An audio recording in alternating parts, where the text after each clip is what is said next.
inébranlable, inébranlable, inébranlable.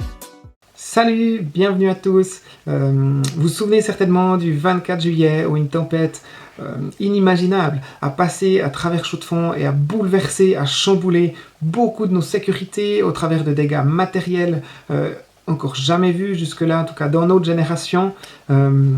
Et c'est vrai que ça nous a complètement perturbés. Peut-être même qu'aujourd'hui, quand on voit le vent se lever, on se demande « Ah, jusqu'où ça ira? Quand c'est que ça va s'arrêter ?» Il y a deux, trois choses qui nous ont un petit peu quand même marqués. Plusieurs personnes ont eu besoin aussi d'un soutien psychologique. Je pense qu'il y a des situations qui ont été graves, qui ont été douloureuses, de tout perdre d'un moment ou un autre, des gens qui ont un commerce, des gens qui avaient différentes situations, qui ont perdu beaucoup, des gens qui ont échappé de peu à la mort.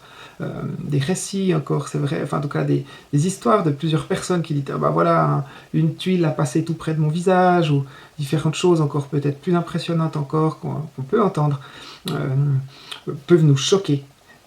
Et oui, c'est choquant d'entendre ça, surtout dans notre monde, dans notre société occidentale et suisse, où le confort est vraiment une des priorités dans notre monde, le bien-être matériel, le bien-être de toutes sortes. La sécurité prend une place qui est gigantesque dans notre société, et là tout d'un coup tout vole en éclats. Et la Bible va même plus loin, la Bible va dire que oui, que tout sur cette terre va être secoué, va être chamboulé. Et peut-être en lisant l'épître aux Hébreux, on voit aussi que même ce qui est du domaine, ce qu'on peut appeler aujourd'hui du domaine du religieux, même des pratiques religieuses, peuvent être secouées, peuvent être chamboulées, un temple peut être détruit, ou différentes choses peuvent être complètement anéanties. Mais une seule chose va rester, c'est le règne de Dieu, ce règne inébranlable. Alors, soyons reconnaissants envers Dieu, parce que ce règne que Dieu a pour nous, c'est une vie nouvelle, quelque chose de nouveau à l'intérieur. Et de cette vie nouvelle, Dieu nous appelle à vivre. Dieu nous appelle à vivre cette vie en étant, c'est vrai, dans la crainte, dans un profond respect pour Dieu, pour les autres aussi. Mais ce qui nous anime, c'est que nous avons reçu ce royaume inébranlable. Et peut-être qu'aujourd'hui, c'est ce qu'on a besoin avant tout, c'est de recevoir ce règne inébranlable. Peut-être, alors on veut prier maintenant.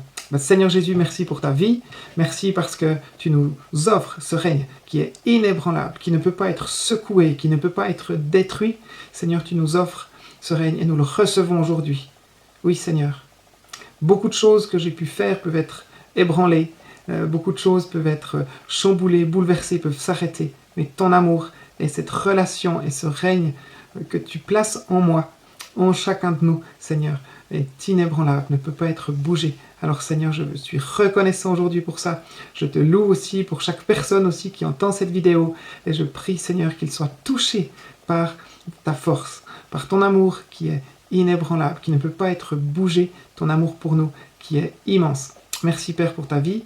Conduis-nous encore aujourd'hui, que nous ayons cette vie et cette journée aussi avec toi, qui soit remplie de ton esprit, de l'Esprit de Dieu, qui apporte cette vie nouvelle, qui apporte ce règne, qui est inébranlable. Soyez bénis là où vous êtes, voilà, dès maintenant, que ce règne de Dieu inébranlable puisse motiver votre vie à être reconnaissant et être agréable à Dieu dans tout ce que vous faites. Allez, à tout bientôt, ciao!